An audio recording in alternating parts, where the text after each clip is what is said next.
Olá amigos, tudo bem? Sou Alexandre Raposo, estamos começando mais um Café com Esportes, pelo canal 527 da Claronet Pernambuco.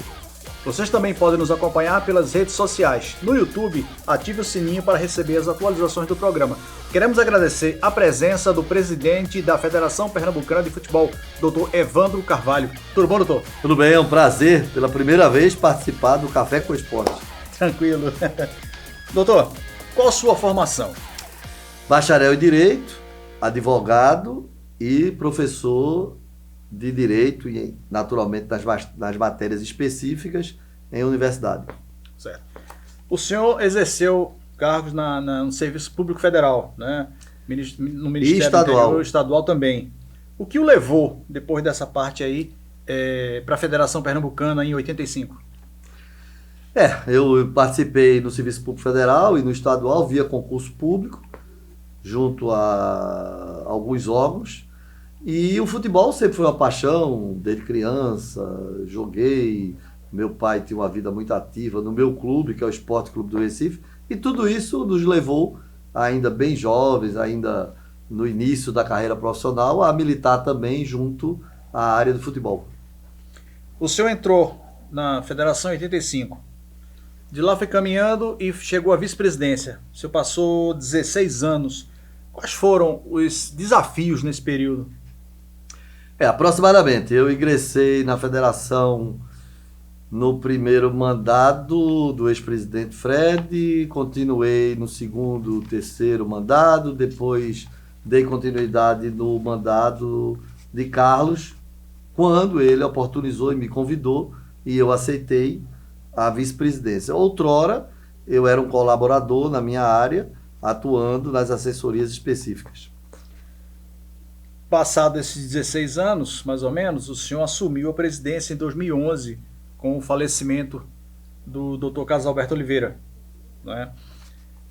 A sua estrutura era muito complexa. Você tinha 3 vice-presidências executivas, secretário-geral, núcleo de futebol, mais de 90 ou 100 ligas e clubes, né, afiliados.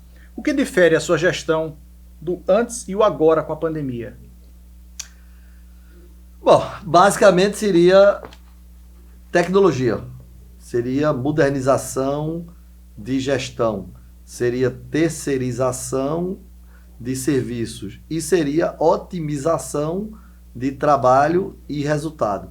Então, eu poderia dizer que nós, num termo muito técnico hoje em dia, né, nós fizemos a reengenharia da federação. Nós reestruturamos a federação, que deixou de ser uma entidade não profissional no sentido tecnológico e passou a ser uma referência não só no Brasil, mas na América do Sul em termos de tecnologia de gestão. E a parte de presença dos funcionários?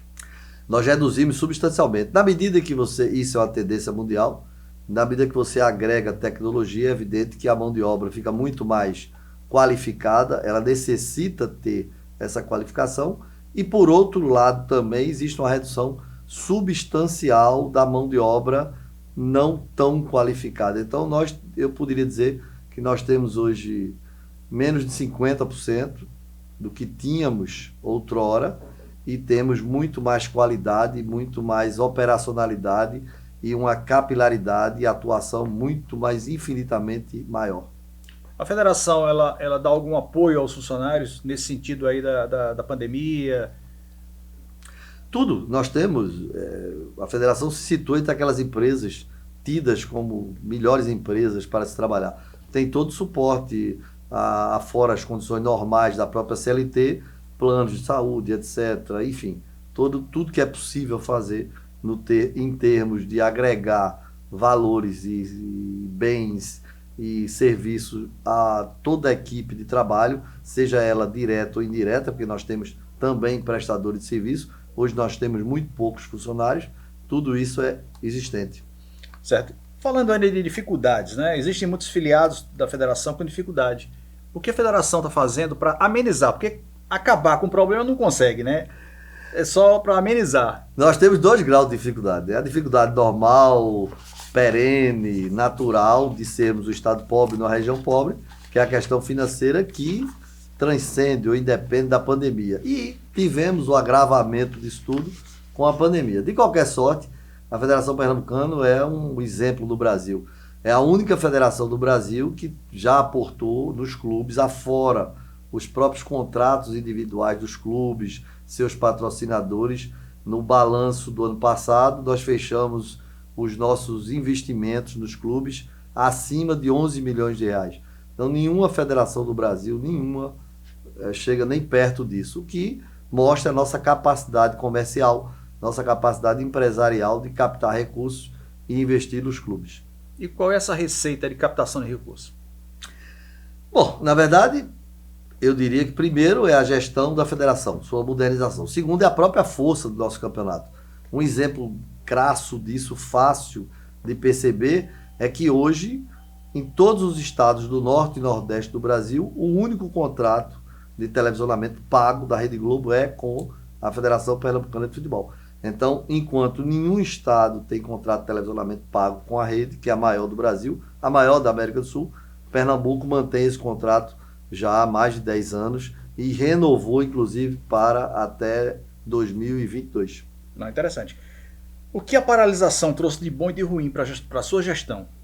Eu diria que só trouxe coisas ruins para a gestão e para os clubes. De bom, talvez, tenha sido no sentido psicológico das pessoas se voltarem um pouco mais para si, talvez no sentido social de atentarem mais para o bem-estar, de conviver em família ou conviver um pouco distante da estressante vida em grupo, mas em termos empresariais, comerciais, econômicos, financeiros, administrativos e de gestão e de empreendedorismo, sem dúvida foi um desastre, não só no segmento do futebol, mas como no segmento de toda a economia. O ministro Paulo Guedes não cansa de dizer isso, que realmente foi um atraso de um século em tudo que foi desenvolvido no mundo, em toda a capacidade de trabalho dos governos, em tudo que se projetou de evolução. A exceção é tecnologia, mas fora isso, no segmento de relações comerciais, econômico-financeiras, empresariais, serviço, foi desastroso. Mas a tecnologia ajudou em alguma coisa?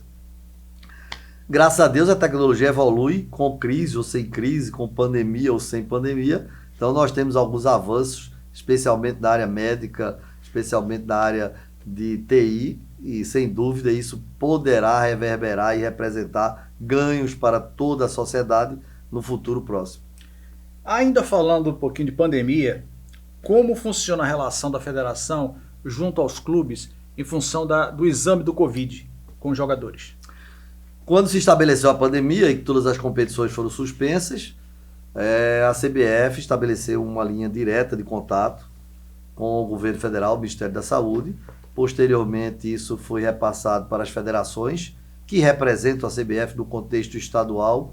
Essas federações estabeleceram sua relação de preparação e de aplicação de um protocolo médico-científico que foi desenvolvido a várias mãos, envolveu o CBF, envolveu todos os institutos, envolveu todas as federações, todos os governos. Eu quero aqui elogiar a postura do governador Paulo Câmara, do secretário André Longo, do secretário Chuamba, de toda a equipe do governo do estado, que colaborou muito com a federação. A federação injetou e contratou profissionais para esse fim, e nós conseguimos finalmente desenvolver um protocolo que foi aprovado, foi aplicado, que em termos globais para o torcedor comum significa dizer, entre muitas coisas, mas o que é perceptível, a ponta do iceberg, é que os jogadores todos são submetidos sistematicamente em suas comissões técnicas à verificação de índice de contaminação. E em todos os segmentos da sociedade,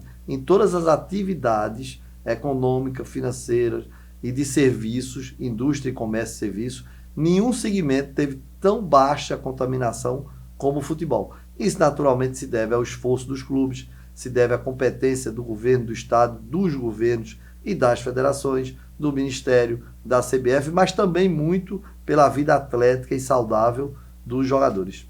Sim, os clubes, eles tiveram algum problema de adaptação? Nenhum. Os clubes têm uma estrutura médica, mesmo os menores clubes do interior quando nós falamos disso, às vezes o torcedor não imagina, mas todo o suporte, toda a estrutura que um clube profissional como o Sport, Náutico Santa Cruz, Flamengo, Palmeiras tem, o clube do interior tem, guardadas as devidas proporções, mas o mesmo sistema organizacional. Médico, preparador físico, suporte de tecnologia de acompanhamento da capacidade física dos atletas, grupo de trabalho de alimentação, grupo de trabalho de acompanhamento físico, desenvolvimento, tudo é feito no mesmo moldes, nos mesmos parâmetros. E esses kits de vacina, eles recebem com quanto tempo?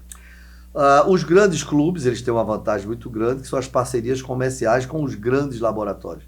Pernambuco mesmo estabeleceu isso e os clubes também acompanharam. Os pequenos clubes, a federação aportou recurso financeiro e depois conseguiu linkar as prefeituras, através do Ministério da Saúde, com os clubes, e hoje eles têm regularmente o acompanhamento, semanalmente, sem nenhum estresse, sem nenhuma dificuldade, e todos os jogadores estão... Nós temos o menor... Pernambuco, inclusive, nós tivemos o Sport, salvo engano, teve 3 atletas, ou 2, alguma coisa assim, e no interior, nenhum clube teve mais do que 6 atletas. Então, um resultado muito bom para a grave crise que nós vivemos de contaminação a largos passos, ou muito rapidamente, como aconteceu em outros segmentos de atividades econômicas. Que bom que a logística está funcionando. Funciona bem. Né? Pessoal, vamos dar uma paradinha e daqui a pouco voltamos com o Café com Esporte.